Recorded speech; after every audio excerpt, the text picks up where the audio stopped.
Assalamualaikum warahmatullahi wabarakatuh. Pemirsa Sultan TV, apa kabar Anda? Senang sekali saya Hanifah Abdillah kembali menjumpai Anda tentunya dalam bincang hari ini.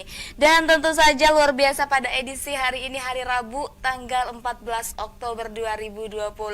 Hani tidak sendiri karena Hani sudah kedatangan narasumber hari ini. Tentunya kita akan sharing-sharing dan juga kita akan sama-sama berbincang sesuai dengan tema yang kita sudah tentukan hari ini. World Mental Health Day 2020, memelihara kesehatan jiwa untuk semua. Namun sebelum itu nih pemirsa Sultan TV di rumah, mungkin bagi yang ingin menonton siaran kami nih melalui live streaming kami bisa ke www.sultantv.co atau Anda juga bisa langsung kunjungi fanpage Facebook kami dan juga YouTube kami di @sultantv.co. Dan tentu saja nih di rumah juga pemirsa dimanapun Anda berada, karena siaran kami bisa Anda akses melalui apapun dan juga dimanapun kapanpun, karena mudah sekali nih, bisa langsung ke YouTube, Facebook, atau juga bisa follow Instagram kami di @sultantv.co. Mungkin yang di rumah gimana aktivitasnya nih, sambil work from home atau juga mungkin sambil mengerjakan sesuatu atau sambil beraktivitas. Yang masih ke kantor tetap semangat juga walaupun di masa pandemi seperti ini. Hani juga tetap semangat hari ini nih karena Hani mau sharing-sharing tentu saja sama narasumber yang istimewa. Hani akan perkenalkan nanti, namun terlebih dahulu Hani akan beritahu bahwa tema kita hari ini adalah mengenai yang kita ketahui bahwa tepat pada tanggal 10 Oktober kemarin adalah Hari Kesehatan Mental Sedunia, dan kita akan bahas gimana sih cara memelihara kesehatan jiwa, tentu saja untuk semua kalangan ya, untuk masyarakat semua gitu. Yang kita ketahui kan bahwa mungkin gimana nih pemirsa Sultan TV di rumah, hatinya mungkin pikirannya ada yang mengganjal kah, atau mungkin juga ada sesuatu yang mungkin ingin ditanyakan, bisa langsung nanti live chat di YouTube kami nih. Pemirsa Sultan TV bisa langsung klik saja atau bisa komentar untuk mengajukan pertanyaan-pertanyaan, bisa langsung nanti dijawab tentu saja di beberapa segmen kali ini. Dan Hani nggak mau ngomong banyak-banyak lagi karena Hani udah nggak sabar nih, luar biasa. Hani juga ini ingin sekali langsung memperkenalkan bahwa kami kedatangan narasumber yang jauh-jauh, luar biasa nih ya, jauh-jauh dari BSD katanya, dari Tangsel ya Bu ya. Dan Hani aku perkenalkan tentu saja sudah ada Ibu Unike dipanggilnya ya? Unike. Oh, Unike panggilnya Tias. Tias, oke. Sri Tias Suci dari Ketua Asosiasi Psikologi Kesehatan Indonesia. Betul sekali. APKI ya. Iya. Selamat pagi Ibu, semangat. Selamat pagi. Semangat ya. Semangat sekali. Semangat sekali. Iya. Baik, Ibu barangkali takut yang ini boleh silakan untuk dibuka Bu. Buka, ya? Karena Oke, kita juga baiklah. di sini pemirsa di rumah juga mungkin tahu sekarang sudah masa pandemi. Ibu juga tadi ke sini walaupun dari BSD Bu ya, Betul. menggunakan masker juga, terus kemudian juga kami di sini juga social distancing dan physical distancing Bu ya. Betul. Tentu saja. Kita boleh lagi jaga jarak tapi hati kita jangan. Jangan. Oke. Nah, ini pemirsa luar biasa ini, terima kasih sebelumnya nih Bu. Ya. Hani ucapkan Bu Tias, Hani panggil enaknya Bu Tias aja ya, boleh. biasa dipanggil Bu Tias ya.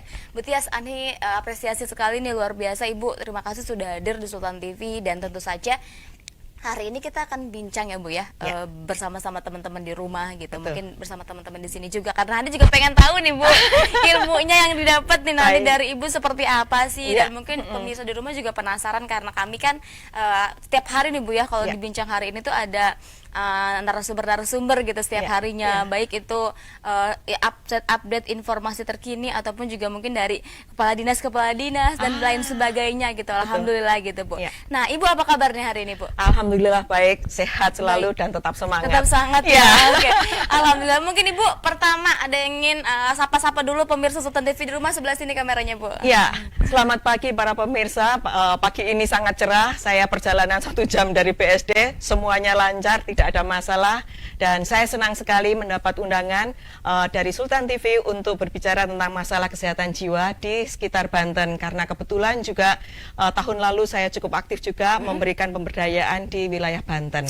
Ya, jadi saya semangat sekali ketika mendapat tawaran untuk siapa yang mau, dan saya langsung mengajukan, saya bersedia. Baik, luar biasa Ibu. Ini Hani juga tersanjung sekali nih, Ibu sudah semangat juga, Hani juga semangat sekali hari ini di pemirsa pastinya.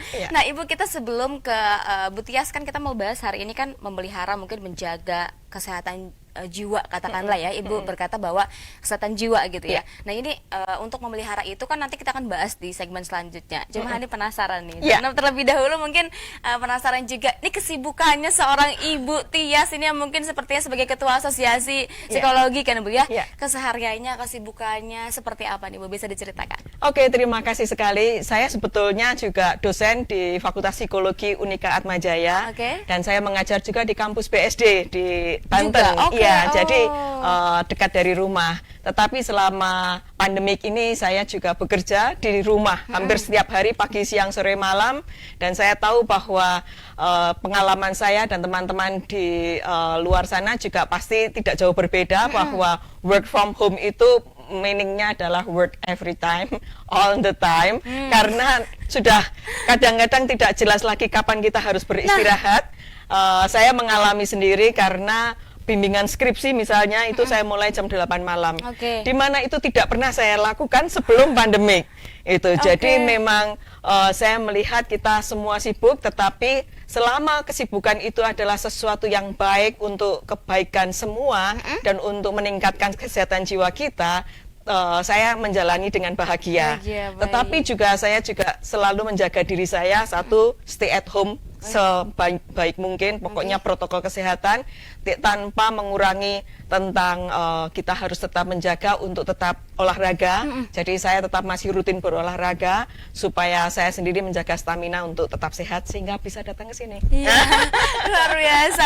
Berarti Ibu kesibukannya lumayan ya, lumayan sekali setiap hari. Lumayan. Aktif terus ya. Banyak aktivitas karena kami sebagai dosen dan saya sebetulnya ketua Asosiasi Psikologi Kesehatan Indonesia. Kami juga sedang menyusun beberapa skema kompetensi menjadi psikolog kesehatan itu seperti apa, sedang disusun. Kemudian juga kami mengikuti perkembangan bagaimana rancangan undang-undang praktik psikologi yang sedang diperjuangkan di DPR oleh Ibu Desi Ratnasari saat ini. Itu masih dalam proses untuk bisa digolkan. Jadi kami sangat menunggu semua hasil ini menjadi baik supaya profesi psikologi itu bisa berkarya dengan lebih baik. Profesi dilindungi, tetapi masyarakat juga mendapatkan perlindungan dari praktek-praktek yang tidak diberlakukan dengan benar oleh sejumlah orang, oknum ya itu. Jadi ada perlindungan pada masyarakat, tetapi juga ada perlindungan untuk profesi itu sendiri.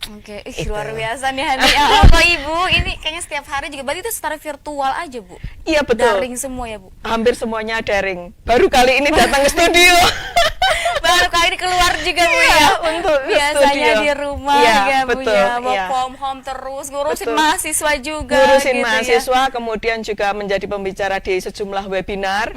Bahkan ada kemarin tentang kesehatan jiwa kalau nggak salah di Maumere, itu di Flores. Kebetulan saya juga aktif di kegiatan pemberdayaan tentang kesehatan jiwa di sana, juga diminta bicara secara virtual. Jadi memang merupakan hal yang sangat positif saat ini. Teknologi itu membantu luar biasa. Kita bisa mengerjakan yang sebelumnya tidak pernah terpikir kita bisa lakukan. Dan dengan segala sesuatu virtual, jarak sudah bukan masalah lagi. Iya benar Bu. Itu hal yang positif yang patut kita syukuri ini. Dan saya yakin the new normal nanti kita tidak akan kembali lagi seperti sebelum pandemi. Perilaku manusianya di dalam hal penggunaan teknologi semua jauh berbeda. Itu sebabnya kita harus maju terus supaya setelah pandemi usai kita sudah mendapatkan pola baru dengan memanfaatkan semua dengan lebih optimal. Nah ini nih Bu, bener kayak apa ya, sekarang kita kan mau nggak mau ya kita harus bisa, mau nggak mau kita harus mengikuti perkembangan zaman kan. Digitalisasi, bahkan yang sekarang katakanlah 6.0 katanya sudah ke 6.0 sebentar lagi. Dan itu kan semakin maju, semakin lama kelamaan juga kan mau kata Ibu tadi sepertinya tidak akan kembali lagi untuk ke masa yang sebelumnya karena kita sudah dipaksa bisa begitu. Dan Ibu juga dipaksa untuk beraktivitas setiap hari seperti itu Bu ya. Capek Bu? Luar biasa, tetapi juga menyenangkan karena umur saya kan sudah menjelang lansia. Sehingga kami kalau di dalam psikologi perkembangan itu ada stase kehidupan manusia di mana setiap tahap perkembangan kita harus melalui. Nah, usia-usia saya ini usia-usia di mana kami itu harus mulai menyiapkan berbuat kepada masyarakat pada generasi penerus. Jadi dengan adanya segala sesuatu secara virtual seperti ini, buat saya jauh bisa berkarya. Coba bayangkan kalau saya harus melakukannya, misalnya edukasi kesehatan jiwa ke seluruh Indonesia, selain biaya pesawat di tempat segala macam, itu juga usia saya juga tidak akan sebagus staminanya Mbak Hani yang lebih muda. Sehingga dengan acara virtual seperti ini, saya bisa melakukan jauh lebih efektif, lebih maksimal, dan ini sungguh-sungguh merupakan hal yang tidak pernah saya pikirkan sebelumnya. Ya, Bu, iya, itu. Jadi memang menyenangkan sekali kalau kita melihatnya secara positif. Tentu nanti akan banyak masalah yang negatif yang akan kita bicarakan, dan mengapa ada Hari Kesehatan Jiwa Sedunia, segala macam itu akan menjadi permasalahan yang mungkin perlu kita antisipasi supaya tidak terjadi pada kita. Oke, nah ngomongin Hari Kesehatan Jiwa Sedunia, Ya, kan betul. ini tepat pada hari Sabtu kalau nggak salah kemarin ya, Bu? Betul sekali. Sabtu tanggal 10 Oktober ya, dan itu Hari Kesehatan Dunia ini pasti kan ada harapan dan lain sebagainya, Bu ya. Tapi Betul. sebelum ke situ, dan mungkin pemirsa Sultan TV di rumah juga ingin tahu dan Hani juga ingin tahu. Ya. Kita sebelum ke ranah cara menjaga kesehatannya seperti apa, kemudian apa sih yang harus dilakukan kita sebagai seorang masyarakat gitu untuk tetap menjaga kesehatan mental kita atau kesehatan jiwa kita begitu. Nah, ini sebenarnya apa sih, Bu? Kesehatan jiwa itu bisa dijelaskan mungkin yang belum tahu di rumah juga. Apa sih kesehatan jiwa atau kesehatan mental itu, Bu? Baik, itu hal yang sangat penting sekali untuk memahami apa itu definisi kesehatan jiwa, karena kesehatan jiwa adalah merupakan situasi atau keadaan dari fisik, mental, sosial, spiritual, ya. Khusus untuk Indonesia ada tambahan spiritual karena Juga. di WHO definisinya tidak ada spiritualnya, tapi karena kita berketuhanan yang Maha Esa, maka ada tambahan spiritual di mana individu mengetahui potensi-potensi yang ada di dalam dirinya, Oke. kemudian bisa kepada masyarakat, memberikan kontribusi dari semua itu kepada masyarakat. Nah, itu adalah kesehatan jiwa. Memang banyak antara kesehatan mental atau kesehatan jiwa istilah yang biasa digunakan, tetapi karena undang-undang yang sudah ada, Undang-Undang Nomor 18 Tahun 2014 adalah undang-undang tentang kesehatan jiwa, maka kami biasa menggunakannya istilah kesehatan jiwa. Baik. Tetapi kesehatan mental sama saja, Sama saja, kan baik. bahasa Inggrisnya mental health. Word mental health, Iya, benar. betul. Jadi kebiasaan keswa, kalau disingkat jadi keswa-keswa. Jadi Oke. kami sesama pemerhati masalah kesehatan jiwa menyingkatnya menjadi keswa. Nah, itu merupakan hal yang penting sekali. Kemudian ada dua hal di dalam undang-undang, dua terminologi yang mungkin kawan-kawan para pemirsa perlu tahu adalah masalah ODGJ dengan ODMK. ODGJ. Ya, Oke. kita bicara ke ODMK terlebih dahulu ada dengan orang dengan masalah kejiwaan. Oke. Nah, ini adalah individu yang punya permasalahan terkait tadi tentang perasaannya, tentang kesehatan fisiknya, yang nanti akan memengaruhi bagaimana dia menghadapi kesehariannya. Baik. Tetapi masih bisa berkomunikasi, masih bisa bersosialisasi, tapi hanya mempunyai permasalahan sama seperti misalnya saya stres sekali karena pekerjaannya pagi, siang, sore, Oke. malam. Tetapi saya stres tetapi masih berfungsi, itu adalah saya bermasalah dengan kejiwaan ODMK. Oke. Ya, banyak orang-orang yang masih melakukan kegiatan dan masih bisa berkomunikasi, sebetulnya menyimpan permasalahan yang kita tidak pernah Tidak tahu, tahu, iya, ya benar. kan? Oke. Saya juga nggak tahu apa yang terjadi di balik Mbak Hani yang senyumnya ramah, gitu, juga membawa permasalahan. Nah, itu masuk di dalam ODMK, orang dengan permasalahan kejiwaan. Oke. Nah, kalau permasalahan-permasalahan itu menumpuk dan tidak ada bantuan atau tidak terselesaikan, dia akan berpotensi untuk menjadi lebih serius, yaitu gangguan kejiwaan. Oke. Kejiwaannya menjadi terganggu sungguhan. Nah, itu kita menyebutkan ODGJ, orang dengan gangguan kejiwaan. Kalau tadi hanya masalah, Oke. sekarang gangguan. Nah, gangguannya di mana? Di dalam cara berpikirnya sudah terganggu. Jadi sudah disorientasi dengan realitas. Melihat ini misalnya ada secangkir kopi begitu, yang saya lihat adalah barang yang lain atau bahkan makhluk yang lain misalnya. Bisa seperti itu. Atau juga permasalahan gangguan dalam berkaitan dengan emosi. Jadi individu yang mengalami gangguan kejiwaan itu pengendalian kepada emosinya itu tidak lagi seperti ini. Artinya kalau marah bisa marahnya ekstrim. Tapi kalau pas diamnya bisa ekstrim juga. Ya, itu. Jadi misalnya bertemu dengan siapapun juga, dia masuk kamar, mengunci diri dan tidak pernah mau ketemu lagi. Seperti itu. Itu orang-orang yang mungkin stres sekali dengan situasi keadaan yang traumatis, mengalami kegagalan, gagal cinta, apapun juga bisa terjadi. Nah, selain masalah pemikiran, kemudian emosi ya juga terekspresikan dalam perilaku. Kalau biasanya kita datang ke kantor tiap pagi, kemudian males nggak mau ke kantor. Nah, itu akan mengganggu fungsi sosialnya. Nah, ini yang harus kita cermati karena kita bisa melihat di sekitar kita yang biasanya pagi jam 7 berangkat kantor, kok dia seminggu ini nggak kelihatan ya. Nah, perlu kita datangin, ada apa, masalah apa, hal-hal seperti itu mungkin kita perlu cermati karena bisa terjadi di sekitar kita. Oke, tadi ada orang dengan masalah ya Bu ya. Betul. Bu, tadi kan ada yang gangguan, tadi katakanlah gangguan lebih kepada ya terlihat jauh berbeda sekali gitu ya. Yang Hani pertanyakan yang orang dalam masalah nih kan. Kita bisa berkomunikasi seperti biasa nih Bu ya. Betul. Hani sebagai orang biasa contohnya lah ya. Bisa. Kita bisa ngobrol. Padahal itu bisa dikatakan Hani bermasalah juga psikologisnya Bu. Bisa. Iya, jadi artinya bermasalah dengan masalah-masalah psikologis, misalnya masalah perceraian. Itu kan bukan betul stressful banget, tapi mungkin tidak sampai ke gangguan jiwa. Tetapi dia punya permasalahan yang luar biasa, misalnya trauma akibat misalnya tidak lulus ujian, segala macam. Hal yang pernah saya hadapi juga, misalnya pengalaman saya dengan mahasiswa saya. Karena saya ini dosen kan ngoreksi ya, ada juga yang tidak lulus karena memang skornya sudah dibantuin tetap nggak bisa terbantu, harus saya relakan tidak lulus. Ada 3 yang tidak lulus di dalam kelas waktu itu. Satu diantaranya mengalami permasalahan kejiwaan, sudah kelihatan karena ibunya ngontak saya misalnya begitu. Ini di BSD, di Banten, maksud saya ini kasus di Banten sehingga mungkin relevan ya. Mahasiswa ini down sekali karena tidak lulus mata kuliah saya. Ibunya mengontak saya di akhir semester.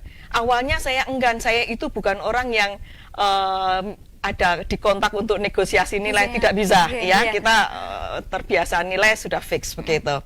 Apalagi ini dikontak oleh orang tua mahasiswa. Saya pikir, wah, mau minta negosiasi atau bagaimana ini? Tapi lama-lama ibu ini curhat, anak saya tidak mau keluar kamar. Kemudian ketika lebaran, dia tidak mau ketemu keluarga besarnya. Karena merasa malu tidak lulus ujian mata kuliah Ibu Tias. Ya Allah. Waktu ibu ini menceritakan itu, plus anak ini bicara, ngapain hidup? Ini sudah serius. Jadi saya katakan, Ibu, malam ini pastikan putri ini jangan tidur sendirian, Ibu temani. Pintu jangan sampai dikunci, kunci harus dilepas. Kita untuk jagain sesuatu yang lebih harmful. Besok pagi datang kepada saya, dibawa anaknya kepada saya. Alhamdulillah bisa terselesaikan. Pada waktu itu juga saya hadirkan juga mahasiswa yang sama tidak lulusnya, dan tidak lulusnya nilainya jauh lebih parah. Itu yang tetapi dalam menghadapi ketidaklulusan mata kuliah ini lebih santai. Jadi saya tampilkan ini teman berbeda. Itu. Jadi saya buat kelompok khusus pada mereka supaya mereka bisa saling membantu, saling menyemangati untuk melalui masalah ini. 1 semester, 2 semester berikutnya saya masih ngawasin. Terus belakangan sudah tidak pernah kontak, baik mahasiswa ini maupun ibunya tidak pernah kontak saya. Itu artinya bahwa mereka sudah baik-baik saja. Itu berbeda-berbeda ya Bu ya. Berbeda permasalahan setiap orang begitu ya. Betul. Nah, ini penasaran juga, kira-kira macam-macam kesehatan jiwa itu seperti apa? Tapi jangan dijawab dulu, kita harus break, boleh ya? Ya, silahkan. Kita break terlebih dahulu pemirsa, jangan kemana-mana, tetap di Bincang Hari Ini.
Ya, pemirsa, terima kasih Anda masih bersama kami di Bincang hari ini. Dan tentu saja, Hani masih ingatkan bahwa siaran kami bisa Anda saksikan langsung melalui live streaming kami di www.sultantv.com.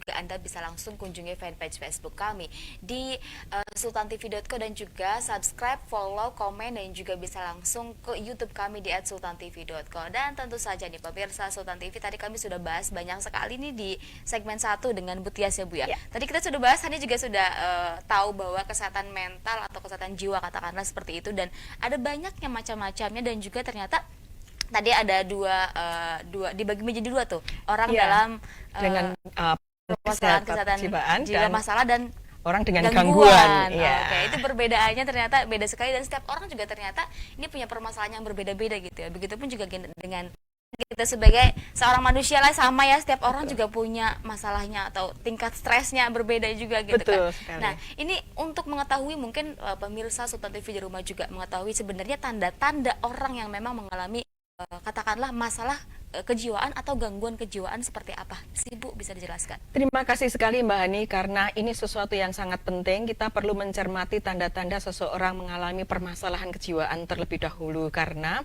untuk sampai ke gangguan kejiwaan itu seandainya ODMK, permasalahan kejiwaan ini tidak terselesaikan, baru kita melihat lebih jauh lagi.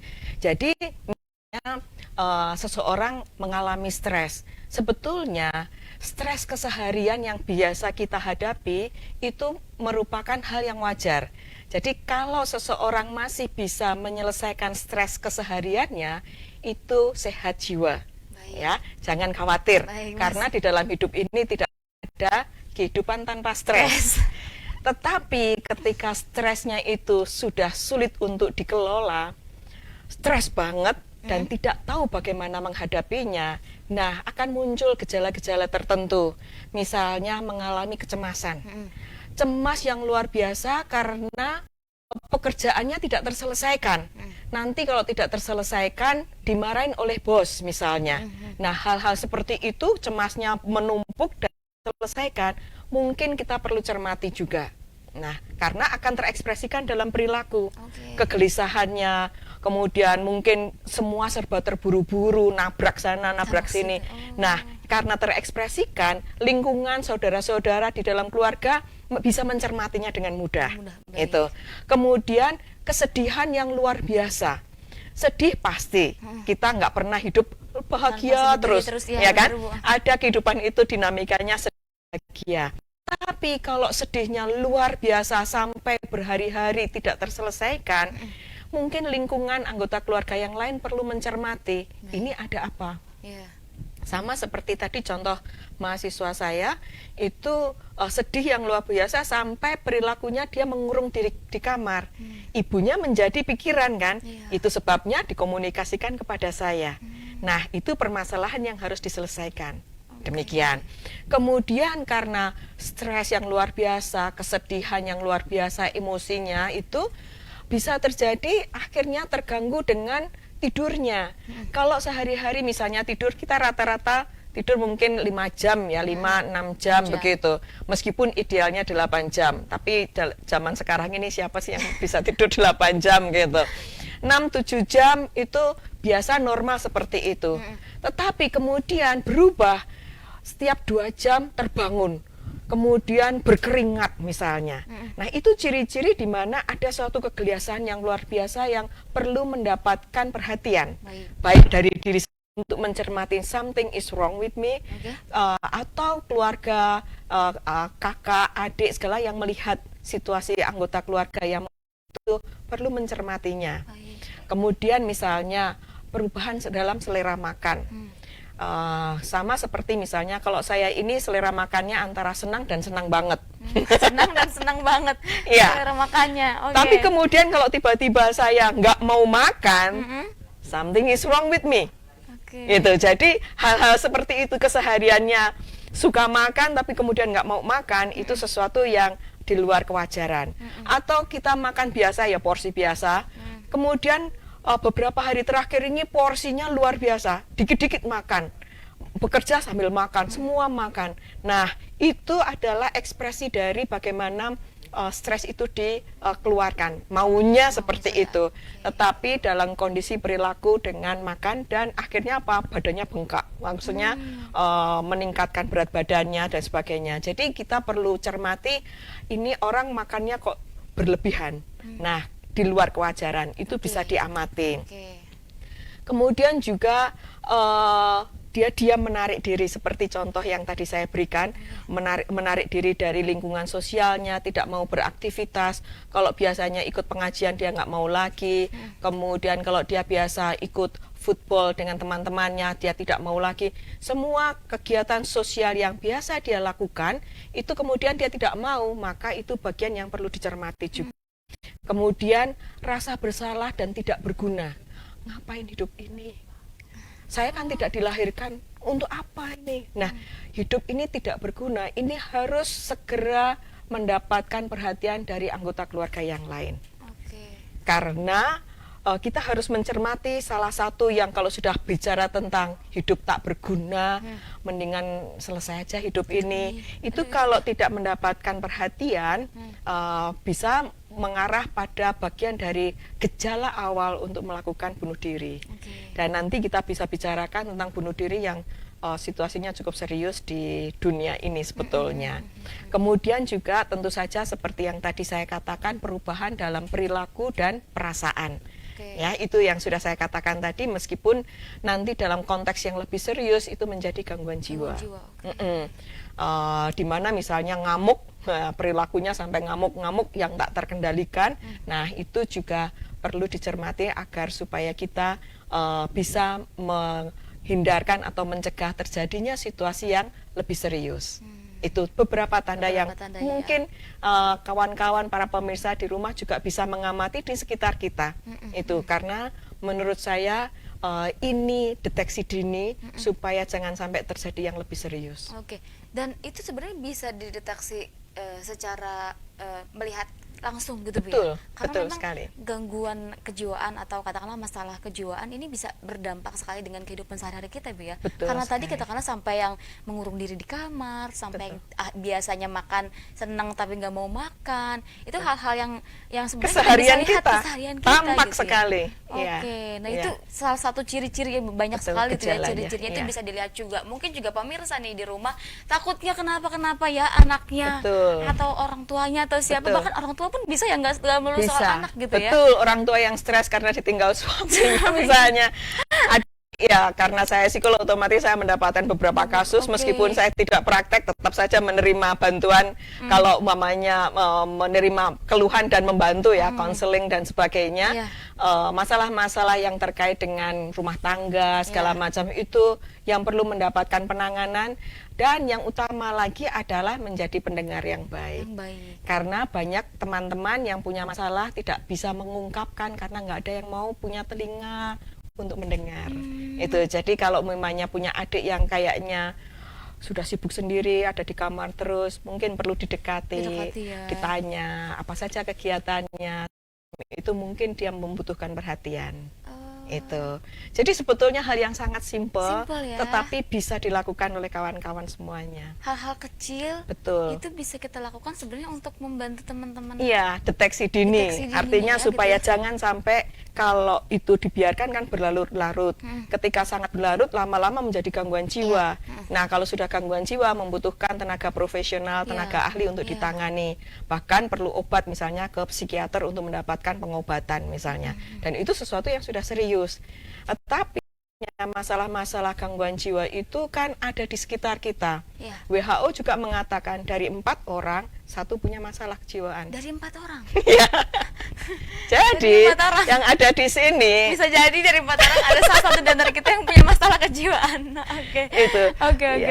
Jadi perlu penanganan. Ada perlu gitu ya, diharuskan gitu ya. Nah, ini melihat kondisi gitu ya, Bu, dari mental jiwa kita sendiri gitu.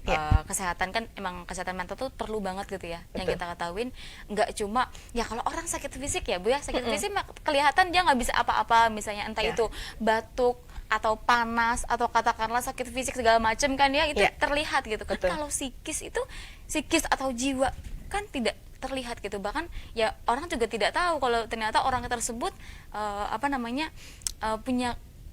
punya masalah dari kesehatan mental dia gitu. Betul. Kan yang kita ketahui memang nggak tahu kan, setiap orang juga kan punya masalahnya sendiri gitu. Iya. Nah dari itu mungkin untuk pribadi dan juga untuk orang yang masyarakat pemirsa di rumah juga secara pribadi gitu, kira-kira menjaga mental dia agar tetap stabil, kemudian juga ya tidak mengalami kestresan yang cukup tinggi sampai akhirnya tadi katakanlah bisa serius kalau sampai nanti ke psikiater, Ya. kalau sampai nanti harus berobat, itu sudah dikatakan parah dan serius ya Bu ya. Betul. Nah itu untuk tetap menjaganya gitu dari diri dan juga dalam kita sendiri gitu. Seperti apa sih Bu kira-kira dari hal diri kita sendiri aja dulu? Betul, ini pertanyaan yang sangat bagus sekali dan saya rasa akan ditanyakan juga oleh para pemirsa di rumah. Itu adalah terkait dengan kesehatan jiwa. Jiwa itu sesuatu yang kayak abstrak begitu ya, mental. Waduh, itu mental nggak kelihatan. Beneran, iya, Itu benar. memang mental itu tidak terlihat, tetapi terekspresikan.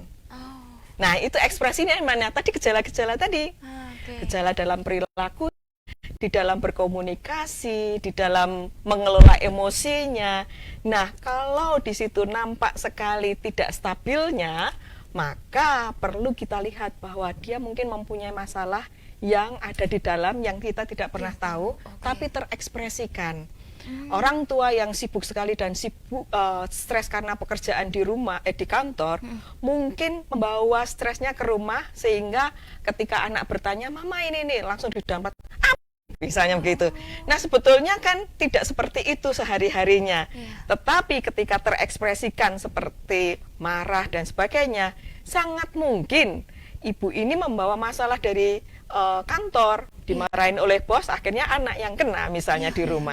Nah, hal-hal seperti itulah yang perlu dicermati karena sebetulnya kita bisa dengan mudah melihatnya.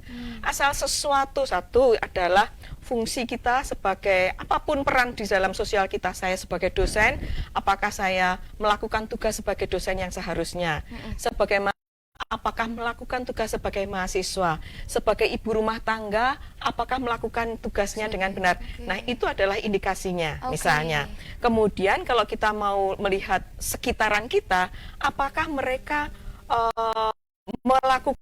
memainkannya sesuai dengan yang diharapkan, misalnya. Kalau saya sebagai ibu melihat anak saya, ini kok nggak mau kuliah, sepertinya males, ada apa? Nggak taunya dia konflik dengan teman kampusnya misalnya, sehingga kalau mau disuruh ke kampus saja setengah mati sulitnya, karena ada masalah konflik yang mungkin tidak tersampaikan kepada orang tua tapi terekspresikan malesnya misalnya, atau nggak suka banget dengan dosennya, jadi setiap ikut mata kuliah itu kalau bisa bolos misalnya gitu. Nah, itu kan peran sosial sebagai mahasiswa jadi bermasalah. Nah, itu perlu dicermati supaya bisa mendapatkan penanganan. Oke, harus dicermati ya Bu Iya, ya. Melihat itu. juga indikasi-indikasi yang tadi, tanda-tandanya lah gitu ya. Betul. Nah, ini melihat kondisi-kondisi tersebut Bu, sebenarnya yang harus dilakukan masyarakat atau orang tua atau katakanlah diri kita sendiri nih Bu, untuk menjaga. Nih, ini kita masuk ke dalam tema kita. Iya. Tetap kesehatan jiwa kita tuh sehat gitu. Betul. Seperti apa sih yang harus dilakukan Bu? Baik, terima kasih sekali. Ini penting banget karena memang perlu kita lakukan bersama. Kalau melihat bahwa definisi kesehatan jiwa itu 4 komponen tadi, fisik, Ya. Mental, sosial, dan spiritual, otomatis keempat komponen itulah yang harus dipelihara. Oke. Nah, misalnya kesehatan fisik, mau tidak mau kita tetap harus menjaga kesehatan fisik kita. Itu sebabnya protokol kesehatan harus tetap diikuti.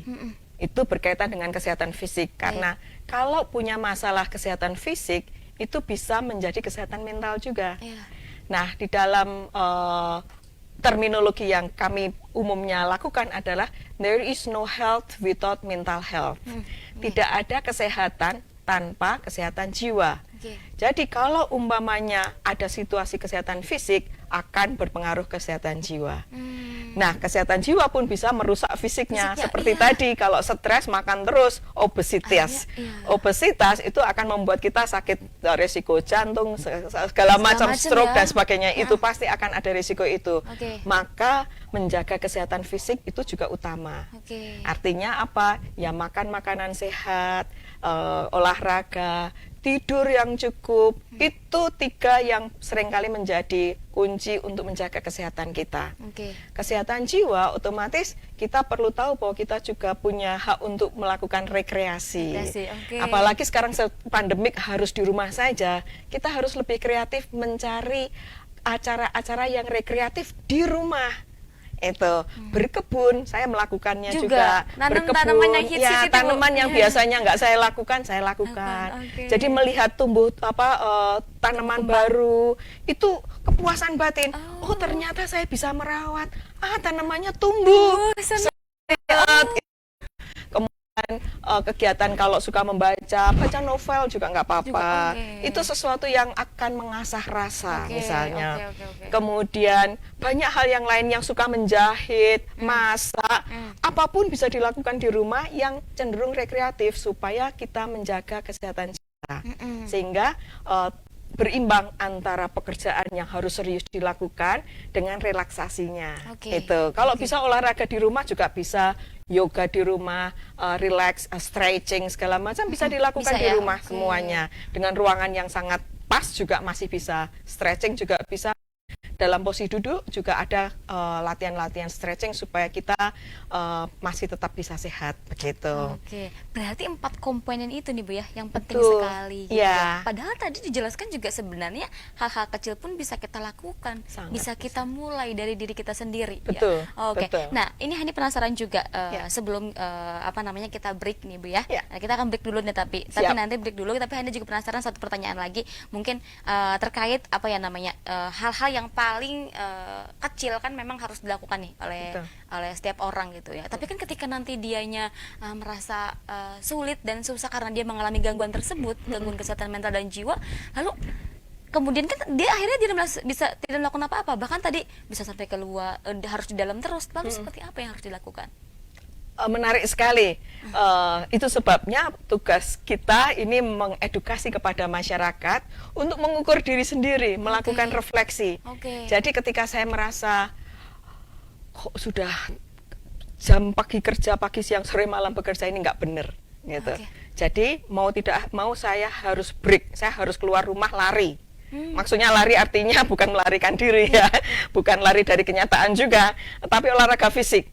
Karena dengan berolahraga paling tidak itu akan melepaskan semua energi yang negatif, kemudian kita mendapatkan oksigen, apalagi yang olahraga yang bersifat kardio, itu kita akan mendapat oksigen yang sangat dibutuhkan oleh otak kita.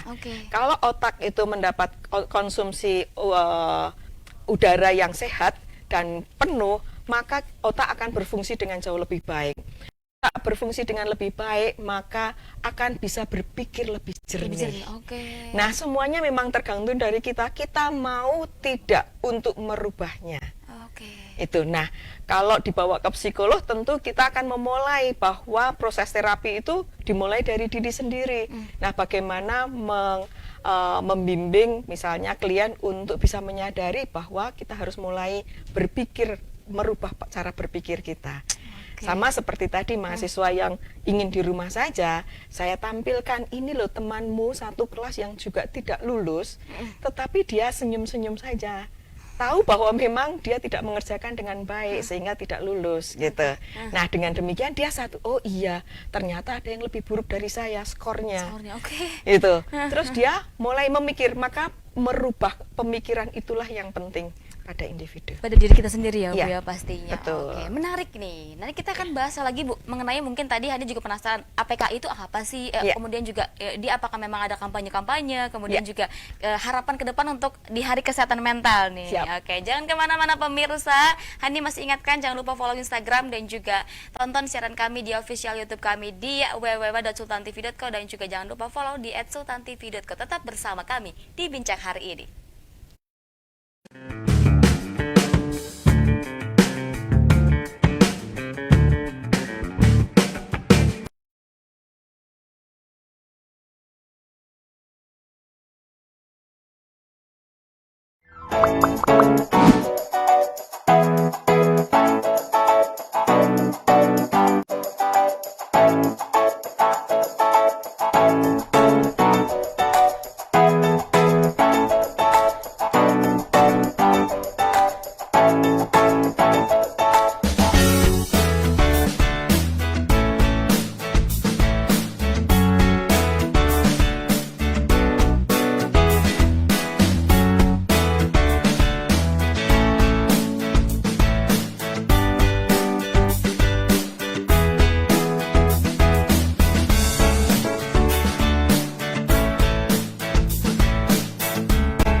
pemirsa, terima kasih Anda masih bersama kami. Tentu saja Anda masih ingatkan siaran kami bisa Anda saksikan di www.sultantv.co atau juga Anda bisa langsung kunjungi fanpage Facebook dan juga YouTube kami di sultantv.co. Masih dengan Bu Tias juga, masih dengan pembahasan yang sama pemirsa, memelihara kesehatan jiwa untuk kesehatan kita semua ya, Betul. kesehatan mental kita semua, kesehatan jiwa kita semua. Dan ini juga menjadi perbincangan tadi kan sebelum ditutup di break di segmen sebelumnya nih Bu, bahas mengenai tadi sudah dikatakan bahwa 4 faktor tadi itu memang harus untuk menjaga kesehatan mental jiwa kita sebagai seorang manusia gitu ya, individu. Atau hal-hal kecil pun kita bisa lakukan gitu. Kita bisa mengukur diri kita sendiri adalah diri kita ya Bu ya. Betul. Diri kita yang bisa mengukur itu, Tentu. of course, pasti gitu ya tentu. Iya. Nah ini juga berarti kayak seperti misalnya investasi kesehatan mental itu perlu atau enggak sih? Kemudian juga apa namanya, di masa-masa sekarang kan apalagi masa pandemi kan, bener-bener ngerasa apa namanya jauh berbeda gitu kan, semua aktivitas pun jauh berbeda. Betul gitu, bahkan sekali. yang terdampak dari lini sektor pun juga ini banyak juga berbeda. Kita bahas itu. Kemudian juga ini penasaran juga nih, data mungkin untuk apa namanya di Banten lah ya ininya, apa namanya mungkin lebih ininya khususnya di Banten sendiri ini paling banyak kesehatan mental atau gangguan mental kejiwaan tersebut yang paling banyak itu di bagian apa, kesehatan jiwa seperti apa, nanti bisa jelaskan. Tapi ini Hani terlebih dahulu ke mungkin investasi kesehatan perlu tidak sih Bu? Betul. Terima kasih sekali Mbak Hani, ini pertanyaan yang luar biasa dan menjadi tema utama Hari Kesehatan Jiwa Sedunia tahun ini, yaitu investasi di dalam kesehatan jiwa, karena dengan demikian diharapkan bisa masyarakat bisa mendapatkan akses pada layanan kesehatan jiwa yang lebih luas. Yang menjadi permasalahan mengapa tema ini diangkat adalah WHO melihat bahwa banyak sekali negara itu mengalokasikan dana untuk kesehatan, masalah kesehatan jiwa itu sangat kecil, di bawah 1%. Nah, dengan demikian masalah kesehatan jiwa akan sulit tertangani. Dari pendanaan yang ada pun biasanya mayoritas dipakai untuk yang sudah gangguan jiwa, yang serius, dari rumah sakit jiwa dan sebagainya. Sehingga promosi kesehatan itu masih perlu sekali. Kalau melihat di Indonesia, lebih parah lagi.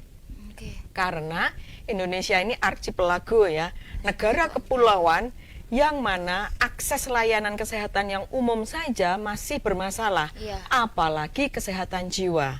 Nah, kebetulan saya juga tahun lalu melakukan aktivitas di Flores, NTT. Negara Flores yang segede itu, 1 juta, itu dari ujung ke ujung hanya ada 1 psikiater yang bekerja full time di rumah sakit umum di Maumere. Kemudian dikirim tenaga psikiater yang part time, artinya dikirim dari Kupang secara reguler begitu. Itu untuk menangani 1 juta penduduk Pulau Flores ini. Bagaimana bisa tertangani? Itu apalagi seandainya masalah-masalah kejiwaan tadi sudah sampai ke gangguan jiwa, di mana menjadi meresahkan masyarakat. Nah, dengan demikian keluarga perlu sekali tahu harus bagaimana membawa anggota keluarga yang mengalami gangguan untuk ke puskesmas. Karena sebetulnya puskesmas itu juga merupakan tempat yang pertama untuk mendapatkan bantuan kesehatan jiwa. Yang menjadi permasalahan, tenaga kesehatan pun tidak semuanya tahu harus bagaimana. Di Maumere kami melakukan edukasi dan pelatihan juga kepada dokter puskesmas dan perawat puskesmas agar mereka bisa segera menangani pasien yang mengalami gangguan jiwa. Karena juga kalau keluarga tidak tahu apa yang harus dilakukan, solusi singkat sederhana mungkin dibawa ke orang tua, dukun, dan didoakan dan sebagainya, yang mana belum tentu menyelesaikan permasalahan kejiwaannya. Kemudian kalau masih juga mengganggu karena bisa ngamuk ya, kalau sudah ngamuk itu bisa mencelakakan diri, keluarga, dan lingkungan. Dengan demikian solusi yang paling bisa mereka lakukan yaitu memasung. Nah, tidak jauh-jauh, Banten pun juga punya masalah pasung. Banyak Bu? Masih banyak kasus-kasus pasung di Banten ini. Datanya berapa Bu kira-kira? Kalau yang terakhir saya tidak terlalu tahu, tetapi saya di Lebak juga masih berkomunikasi dengan dinas setempat, itu masih ada beberapa yang harus diselesaikan. Hanya masalahnya adalah data itu seringkali berubah karena apa? Keluarga tidak mau melaporkan ada anggotanya yang dipasung. Jadi data yang dilaporkan itu biasanya lebih kecil dari data yang sesungguhnya ada di lapangan. Masalah stigma, diskriminasi benar. itu menjadi hal-hal yang membuat mereka tidak melapor. Malu ya, malu punya anggota keluarga gangguan jiwa, akhirnya dipasung di rumah saja, dan terus menerus. Di Maumere, waktu saya ke Flores, saya pernah bertemu dengan seorang bapak lansia, mengalami pasung itu 30 tahun dipasung. Karena mereka nggak tahu harus bagaimana, keluarganya juga nggak ngerti harus bagaimana. Itu kalau sudah dipasung kakinya puluhan tahun, kakinya semakin mengecil dan berdiri pun sudah tidak mampu. Jadi memang ini permasalahan di Indonesia. Saya ingat Gubernur Rano Karno waktu Hari Kesehatan Jiwa Sedunia 5 tahun yang lalu, tahun 2015, itu mencanangkan Banten bebas pasung tahun 2019. Jadi harusnya tahun kemarin Banten harusnya bebas pasung. Tapi kenyataan? Masih ada, bisa ditemukan. Kalau kita mau mengontak dinas kesehatan pun pasti banyak. Dan ketika saya melakukan kegiatan penyuluhan di Lebak, saya berkomunikasi dengan dinas kesehatan di sana, itu mengatakan bahwa memang dananya terbatas. Jadi aksesnya pun terbatas, untuk membantu pun terbatas. Sehingga dinas kesehatan di Lebak itu sangat welcome kepada siapapun yang mau bersedia berkontribusi meningkatkan, mengedukasi masalah kesehatan jiwa di wilayah Lebak. Bahkan kami diberi akses, ibu mau mencari yang gangguan jiwa, maksudnya dipasung di mana? Semakin melosok, semakin sulit diakses, makin bisa ditemukan. Karena memang masalah-masalah itu, masalah akses itu akan menjadi permasalahan yang serius. Maka tema kesehatan jiwa sedunia tahun ini adalah greater access, greater investment juga. Investasinya harus dibesarkan supaya memberi akses kepada masyarakat untuk mendapatkan layanan kesehatan jiwa yang seharusnya. Berarti penting dan perlu sekali, apalagi khususnya di Banten belum ada rumah sakit jiwa. Belum ya Bu ya? Belum ada. Ini baru sadar. Sudah dipikirkan oleh pemerintah, tapi belum terrealisasi, masih dalam proses. Barangkali nonton kan pemerintah. Betul sekali. Moga-moga dengan cepat bisa, karena penanganan harus lebih cepat.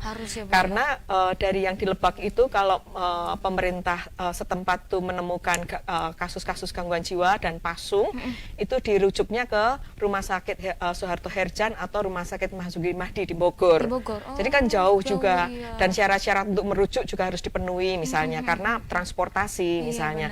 Hal-hal itu kalau umpamanya di Banten sendiri punya rumah sakit jiwa, akan lebih mudah tertangani, mendapatkan bantuan.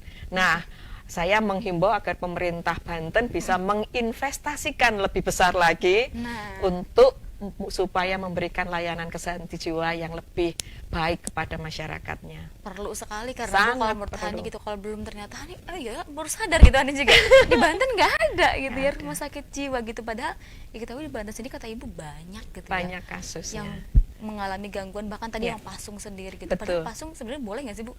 Tidak boleh. Tidak boleh Karena pasung itu menyalahi hak individu, human rights ya. Itu jadi kita para pemerhati kesehatan jiwa sungguh-sungguh mengupayakan agar Indonesia bebas pasung, dan ini sudah didengungkan oleh para psikiater, psikolog, pemerhati kesehatan jiwa yang memang kesulitan kalau bekerja sendiri. Jadi kita harus bekerja bersama-sama, tidak hanya para ahli, tetapi teman-teman masyarakat juga perlu juga memperhatikan kawan-kawan, tetangga, keluarga, jangan sampai terjadi yang tadi ekstrim gangguan jiwa tadi.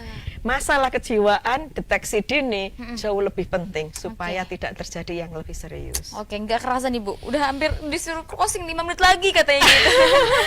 Tapi ini punya banyak pertanyaan, banyak sekali Ibu nih ya sebenarnya. Tapi kita karena mau closing sebentar lagi, ini Hani penasaran juga, ini kira-kira di Hari Kesehatan Mental Sedunia ini katakanlah, harapannya untuk semua pihak mungkin Bu, nggak cuma masyarakat tadi, tapi pemerintah juga, stakeholder terkait, mungkin juga untuk para dokter psikiater atau masyarakat juga seperti apa harapannya ke depan? Iya, terima kasih sekali. Saya sangat berharap karena ini TV di Banten, tentu yang utama Banten terlebih dahulu. Semoga pemerintah Banten, baik dari provinsi maupun di kabupaten-kabupaten, bersedia berkenan memberikan investasi dana ya APBD-nya untuk kesehatan jiwa yang lebih besar. Karena dengan menjaga kesehatan jiwa masyarakat, memelihara dan meningkatkan itu akan meningkatkan sumber daya manusia. Dengan peningkatan sumber daya manusia, maka kita juga mensukseskan program Presiden Jokowi untuk investasi Indonesia. Sehingga karena Indonesia kan sudah memasuki pada bonus demografi, tenaga muda di Indonesia itu jangan sampai mengalami gangguan jiwa, tetapi justru lebih optimal di dalam berkarya dan bersosialisasi, serta juga menjalankan fungsi-fungsi sosialnya, sehingga bisa membangun Indonesia yang lebih baik. Oke, luar biasa. Dari Ibu sendiri, Bu Tias kan selaku ketua APKI ya, APKI ini kira-kira harapannya untuk teman-teman, kemudian juga untuk APKI sendiri seperti apa nih Bu ke depan? Terima kasih. Saya sebagai ketua Asosiasi Psikologi Kesehatan Indonesia, saya sangat berharap bahwa asosiasi ini bisa berkembang dan makin peduli pada kesehatan jiwa. Ya, kesehatan jiwa dari level yang sederhana, yaitu masalah-masalah kesehatan jiwa yang ODMK tadi, sampai ke masalah-masalah dukungan sosial pada mereka yang mengalami kesehatan jiwa. Karena di dalam APKI sendiri ada banyak psikolog klinis, psikolog kesehatan, di mana kita bergandeng tangan bersama profesi yang lain, psikiater, pekerja sosial, terapis okupasi, dan semua nurse ya, perawat jiwa. Kita bekerja sama untuk meningkatkan kesehatan jiwa di Indonesia. Karena tanpa kerjasama dari para ahli dan keterlibatan masyarakat yang aktif peduli dari komponen masyarakat, misalnya dari organisasi-organisasi sosial, itu kita tidak mungkin menyelesaikan masalah kesehatan jiwa sendirian. Itu. Jadi moga-moga kesehatan jiwa berbasis masyarakat bisa dikembangkan lebih baik lagi, karena menunggu pemerintah itu akan menjadi terlalu lama. Tadi kita nggak bisa sendirian, tapi karena kita harus bersama-sama Bu ya. Betul sekali. Semua lini, semua pemerintah, masyarakat, siapapun, ini kita harus bahu-membahu gitu. Betul sekali. Bersama-sama gitu. Semoga nanti bebas nih gangguan-gangguan kesehatan jiwa gitu ya di Banten khususnya pastinya. Bu, bebas pasung juga. Bebas pasung juga itu paling penting juga Bu ya. Padahal katanya 2019 nanti udah bebas pasung. Ini 2020 masih ada. Akhir lagi, akhir 2020. Oke, ini luar biasa sekali. Nah Ibu, terakhir mungkin kira-kira pesan untuk masyarakat dan apa yang ingin disampaikan kira-kira untuk masyarakat agar lebih paham dan juga lebih aware nih terhadap gangguan atau terhadap kesehatan jiwa sendiri seperti apa? Ya, terima kasih kawan-kawan, ibu-ibu, bapak-bapak sekalian di rumah, para pemirsa.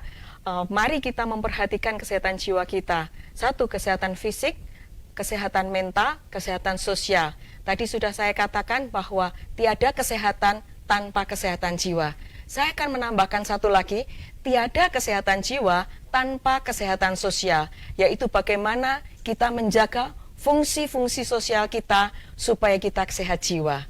Nah, dengan demikian, dukungan sosial dari unit yang paling kecil, yaitu keluarga, sangat dibutuhkan. Kemudian unit yang lebih besar lagi masyarakat, kemudian sekolah, institusi pekerjaan dan sebagainya, itu sangat penting untuk mendukung kawan-kawan di dalam membangun kesehatan jiwa yang lebih baik. Oke, satu lagi deh boleh nggak Bu? Closing statement kira-kira, mungkin ada kata-kata bijak atau apapun untuk pemirsa Sultan TV di rumah. Sebelah sini kameranya Bu. Terima kasih sekali. Tiada kesehatan tanpa sehat jiwa. Tiada sehat jiwa tanpa sehat sosial. Baik, terima kasih cukup ya Bu ya. Cukup. Baik, terima kasih nih Bu. Terima kasih sekali. Juga Bu Tia sudah hadir di sini. Terima kasih juga pemirsa Sultan TV. Ini nggak kerasa 1 jam lebih Bu ternyata. Terasa, betul. Nggak terasa, ini luar biasa. Semoga ya Bu yang hari ini kita dapat nih sharing kepada pemirsa juga ini bisa menjadi acuan nih untuk pemirsa juga di rumah. Kemudian juga menjadi pembelajaran katakanlah. Betul. Dan juga bisa bermanfaat pastinya nih ya untuk pemirsa di rumah. Amin Siap. pastinya Bu ya. Amin. Ini dan juga pemirsa juga jangan lupa untuk terus saksikan bincang hari hari ini tentu saja setiap hari pukul 09.00 hingga pukul 10.00 waktu Indonesia Barat. Kami akan ada terus narasumber-narasumber, kita akan membahas informasi-informasi terupdate dan juga terkini pastinya tentu saja. Dan Hani ucapkan sekali lagi terima kasih kepada Bu Tia, sehat Terima terus kasih Ibu. sekali. Amin. Sukses terus Ibu. Amin. Tetap Iya. sehat mental dan Terima juga kasih. fisik Betul, pastinya. fisik, mental, sosial. Sosial juga. Oke, baik. Terima kasih juga pemirsa dari Sultan TV di rumah juga sudah saksikan informasi kami, sudah saksikan tayangan kami, dan juga jangan lupa follow dan juga subscribe di YouTube, fanpage Facebook dan juga YouTube kami di @sultantv.co. Akhir kata, saya Hanifah Abdillah dan juga narasumber Hani hari ini. Tia Suci. Baik, kami berdua pamit undur diri. Terima kasih atas kebersamaan Anda. Sampai jumpa. Terima kasih. Wassalamualaikum warahmatullahi wabarakatuh.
Tanjung Lesung, kawasan pesisir pantai ujung Banten yang satu ini memang selalu mengundang kerinduan para pecinta olahraga yang pernah datang ke sini.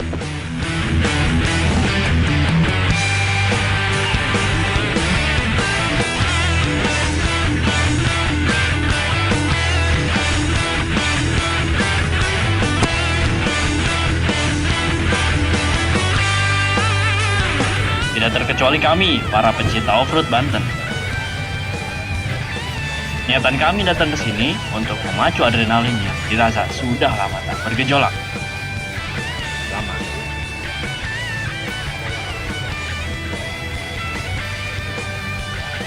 Kali ini, Sport Zone akan mengikuti keseruan olahraga yang memacu adrenalin bagi siapa saja yang melakukan.